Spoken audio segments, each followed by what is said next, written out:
Hello everyone, this is my Netflix movie management graphical user interface for assignment 2 of the Survey of Programming course. So what we have here is my basic little user interface. I already inputted all of the information, that way I don't have to type it here. But we have movie series title, the genre, release year, director, main actor, main actress, the language, the duration in minutes, the IMDb rating, our content type, which you could either select movie or series. For a movie, you just put viewer age restriction. If it is a series, it gives you the option to put number of seasons and number of episodes. So once you submit, it'll create the output down here, and then you're also able to clear, and it'll return it back to blank of everything. Taking a look at the code and how it works, we just made our basic J-frame. We have our input panel for the grid layout.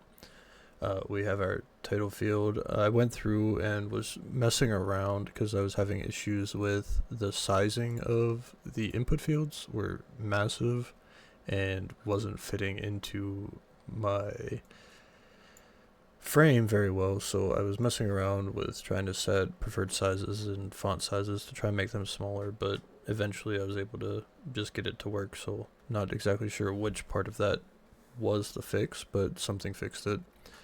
Essentially just all of our different input fields here, we added everything to the panel, and then we went and set the default visibility for the series information. That way whenever the movie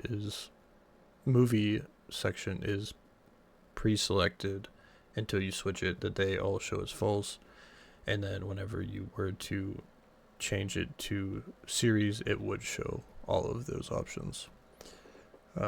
We have the text for our output area at the bottom, which creates this little white box where everything pops up at the end. We added our buttons at the very bottom, and then we have our action listeners going through and making sure everything is filled out. We also go through, parse everything down, so we're able to make it the correct input types for Java. And then we do some of our exception handling and making sure everything is correct in terms of the IMDb rating style and making sure that the viewer age restriction is greater than 0. We go through, print our results as strings, break them into separate lines, and then we pretty much have our clear button going through, setting everything back to blank, and then we just have the panel for the input and output fields and add everything to the frame, and then we set everything to visible. That's it.